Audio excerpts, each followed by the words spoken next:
Room, 10 up. Yeah. Next speaker.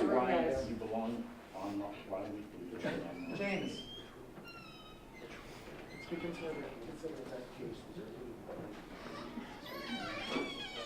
Come on in. My name is Martin Fowler. I teach philosophy at Elon University, North Carolina. And to keep us on track this afternoon, so Marvin has some time to talk after I do, I'll streamline my presentation. The question is, why you belong on Mars and you always did? And what does that mean? Well, suppose a skeptic who's not an enthusiast about going to Mars asked you, do human beings really belong on Mars? Well, you can, of course, say yes. They could endure Mars, they can conquer the challenges, they can commit to settle there. Yes, but you haven't answered the original question. Do they really belong there?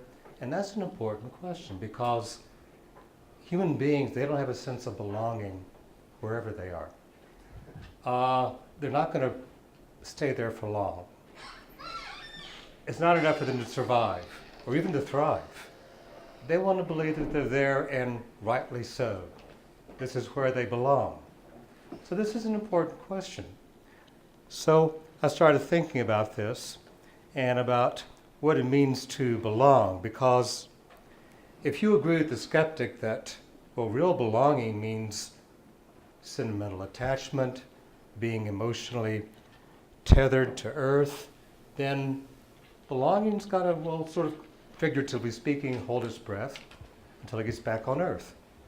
Real belonging is always going to be in the rearview mirror, right? Looking back towards Earth. And Mars is only a place inhospitable, full of hardships that you endure until you get back to Earth. That's a very grim picture. I don't think it's fair to Mars. I don't think it's fair to our future on Mars. So I wanted to ask, first of all, what does it mean to endure? And secondly, how do people find genuine belonging in alien places? Okay. The first question I'm asking, because of all the skills we use to move around, whether it's strength, power, speed, agility, balance, we don't really ask what do they mean. We measure them. Either you have the capacity or you don't, or you have it to a certain extent. But endurance opens up a can of worms. You want to know, what does it mean? Because for endurance, unlike these other skills, it's not just whether you can have long-term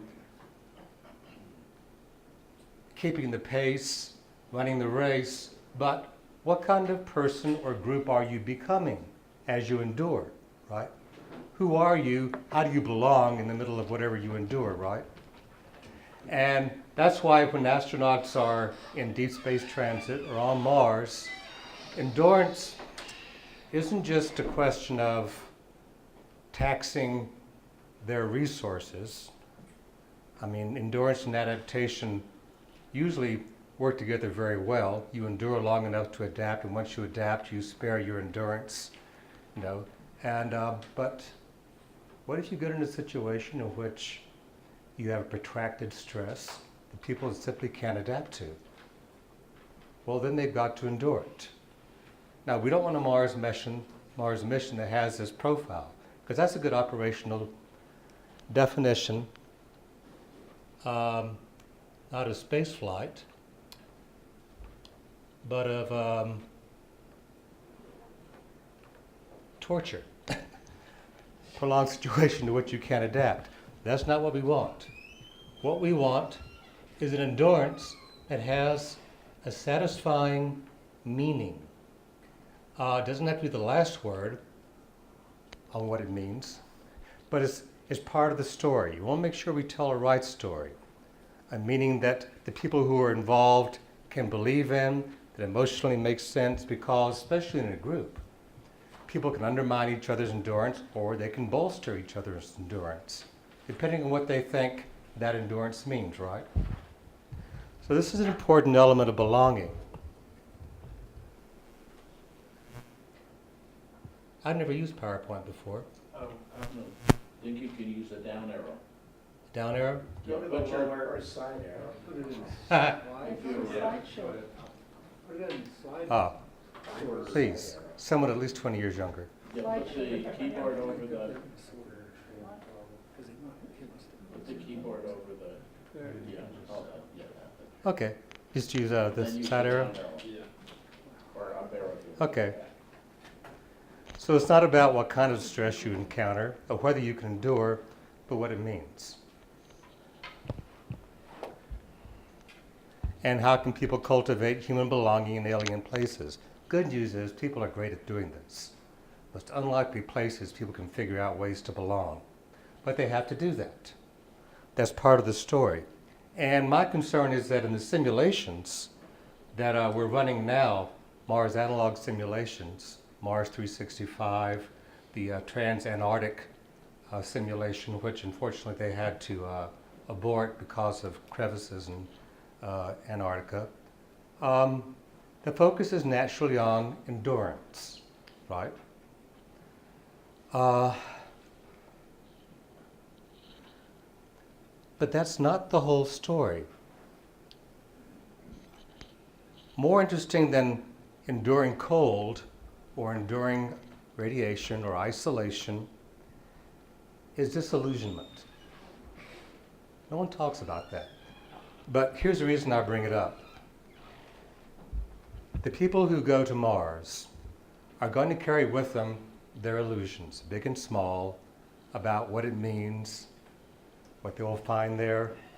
And because they haven't been to deep space before, haven't been to Mars, those illusions are going to be shattered. There's no way to inoculate yourself before you go against your own illusions. Illusions aren't the sort of thing you can disprove. You can't look at the evidence and get over your illusion. Now, human beings, unlike other animals who use illusions for predator and prey or courtship, they can enjoy illusions even knowing that they're undergoing illusions. 24 frames a second, you've got movies, they can be entertaining. But they're also very important for motivation, to keep our boat afloat. And we don't even know they're there until the water suddenly disappears. And we respond irrationally. We feel like we've been abandoned, we've been betrayed.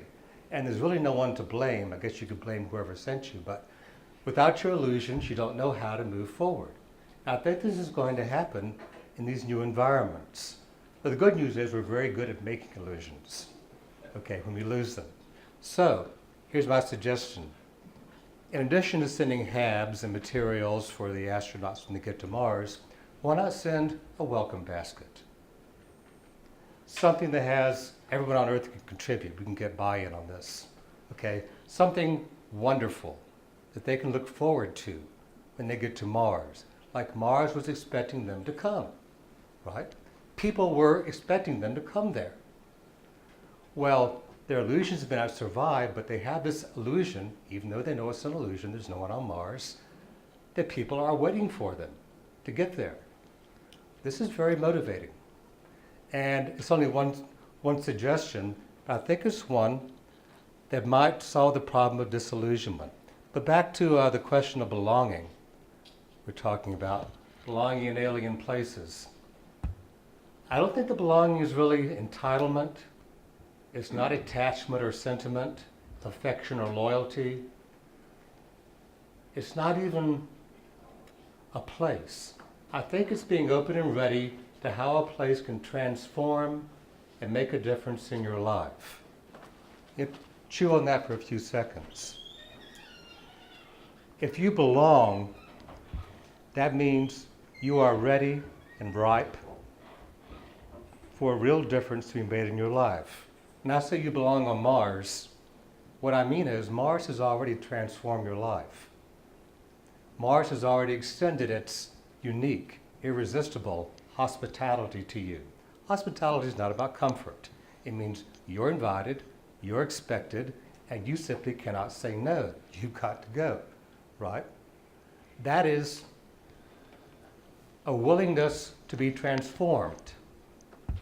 That is belonging. I'm going to argue anyway. And that's not confined to being on terra firma. Even that's where all of our emotional associations are. Think about the meaning of life. I teach philosophy. I'm required to talk about that. Usually, in the sciences, you talk about life's first story, striving, right? Striving to transform internal or external environments. But if you stick with that one story exclusively, life sounds very, very busy, ceaselessly busy. And countless nature documentaries remind you of this. But life has a second story. I think it's this more important story, personal preference, but it's a story of belonging. Life figures out ways to make life belong. Well, where does life belong? The cosmos is a harsh place. Life belongs within lives. This is how the environment works. Each of us is a spaceship for thousands of lives, among thousands of lives. Lives belong within lives. Lives do not have borders. Now, as human beings, I know we're sort of proprietary about our lives. We like to think we have borders. And then life tells us otherwise. Endurance is a developed, trained, tested, and sustained meaningful relationship with specific personal or shared suffering. I think it's a shame that right now, same time we're doing this conference about Mars, there are the Buddhist geeks, just a few doors down in the student union, talking about how to contemplate. Don't you imagine that anybody's going to spend hundreds of days in the void should know how to master their own mind, how to contemplate, how to be okay with that situation before their own mind turns against them or against each other? That would be important skills. Moving along, I haven't forgotten you, Marvin. Put it this way, striving makes life possible, but belonging makes life matter. So we need a mix. Now, I don't know what the sweet ratio is. How much belonging, how much striving? If you have too much striving, not enough belonging, you wind up with striving that's, well, basically absurd. You don't want to be millions of kilometers away from Earth and asking yourself, what the hell am I doing here? Right? You want to have some sense of belonging. Oh, this is where I should be. This is where I belong. So, balance isn't the right word, but there is some sort of sweet ratio that we're trying to figure out.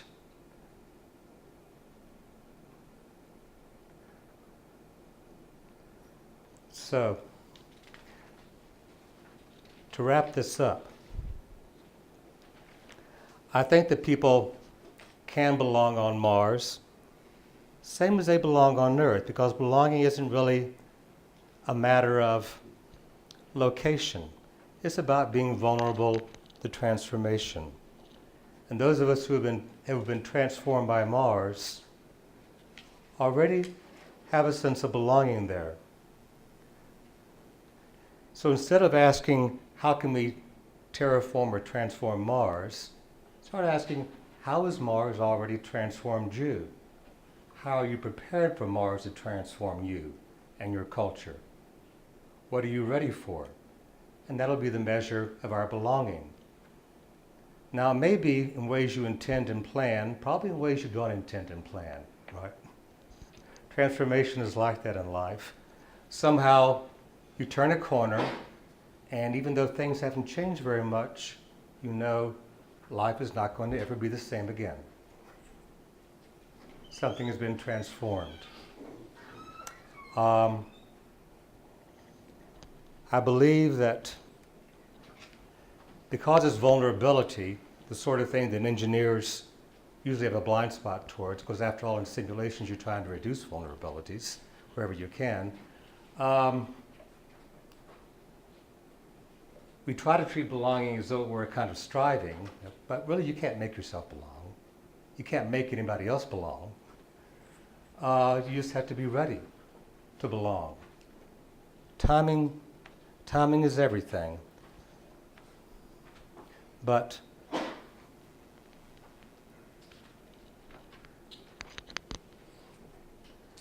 if you have a good sense of belonging, your striving has a home. And that's why you belong on Mars. And you always did. Thank you.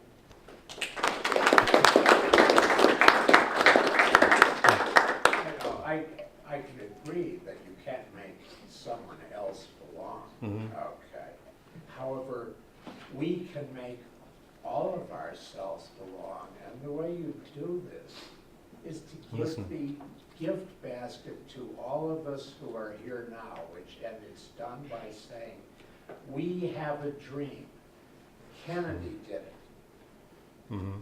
He said, we are going to the moon. Martin Luther King did it. He said, I have a dream. And I shared that dream back in the 60s, okay. And we went and did something about it. Now the problem here with Mars is that we just have to say, this is the dream. This is what leads to people really feeling belonging on Mars, because then they can respect humanity with what they did. Humanity can then have self-respect, and they are part of the dream, and the gift basket is here now. Well, I respect dreams. I respect ideals, and they're highly motivating in the same way that illusions are motivating. But when you're on Mars, and 2 o'clock becomes 3 o'clock, and the days stretch out, at some point, how is that captivity going from spacesuit to HAB, from HAB to spacesuit to spacecraft, going to feel like belonging and not like a life sentence? See what I'm getting at? I see what you're getting at, but Yeah. it doesn't just Even though you have the dream, mind you have the dream. It doesn't just have to be endurance. It can be joy. It can be recreation. It can be Thank everything you ever wanted to achieve. Thank I'd like you. to be on Mars. I said so on Thursday. How soon can I get there? I'm not coming back. Yeah. Well, and again, that was my my misgiving about simulations, is because they're so focused on endurance, they give a very grim picture of our dream, right?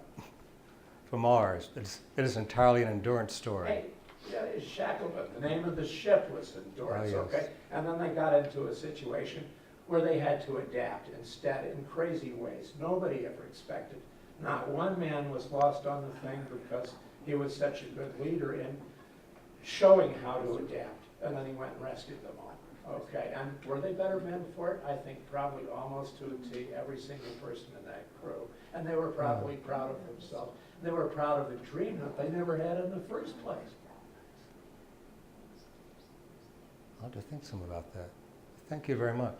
Well, thank you. I mean, I'm just Okay. twitchy. Yes? No, kind of 1.5 questions. When you talk about disillusionment, do you mean hope? Well, hope is a credible reach towards the future. And part of that credibility comes from our illusions. And when the illusions are deflated or shattered, if you've got the kind of friend who believes in good medicine of crushing your illusions, bless you. Thank you. You may lose hope. Well, I think hope is more durable than that. It finds other ways to reassert itself. But you can feel like you've lost all hope when you lose your illusions. And there's a grieving process that goes on, isn't there? Even though you feel embarrassed or ashamed that you had an illusion, hey, it's just human. Well, actually, it's just animal. All animals have illusions. But no, I don't think that's the end of the story for hope. Yeah. Any other questions? Yes, sir. You have 10 minutes, by the way. I enjoyed your paper a lot. There's a lot of evidence, right, that children in particular develop kind of very passionate relationships with place. And yet most of us, you know, in our contemporary culture, we're flitting around the world. So there's a kind of strong onus on all of us to develop kind of a new sense of belonging to places that we didn't grow up in. And so it strikes me that, I mean, we learn a lot from the immigrant experience. We learn, I mean, there's a lot of opportunities for kind of examining the way in which people, as adults, develop kind of a new sense of belonging with landscapes, even kind of pretty odd ones. I mean, I'm from Dublin originally, and I mean, the shock of showing up in New York in my early 20s and getting used to That's sort quite of a belonging culture to shock, city yeah. like, yeah. So I think there's a lot of models that will be very helpful in thinking through precisely the sort of question that you're interested in here. Yeah, like the joke about the European or explorer trying to find the North Pole and runs into an Inuit, first one he's ever met, and he manages to ask him, well, we call this the Great White North, the ultimate frontier, what do you call it? Home? I mean, belonging is where you find it, right? Where you make it. That'll be true on Mars too. Anyone else has some comments or questions? Yes, sir. A lot of settlements, like in the New World, were made by religious communities, people with sort of exile from the culture. So, for reasons of cohesion, would it make sense to have a philosophically homogeneous community? Well, as Kent was saying earlier about potatoes, I think it applies to people too. There's more strength in diversity than in homogeneity. Having said that, I mean, a shared purpose and a shared dream, that certainly makes a difference. But you want variety because you'll need it, I think. Can I add something to that? Okay. I remember somebody told me one time, over-specialize and you breed in weakness. It's a slow death. Pardon? Over-specialize and you breed in weakness. In weakness. Yeah, probably so. I mean, I think the story is mainly about striving. The meek will inherit the earth, and probably the bold will inherit Mars. But the bold should also boldly belong. Thank you.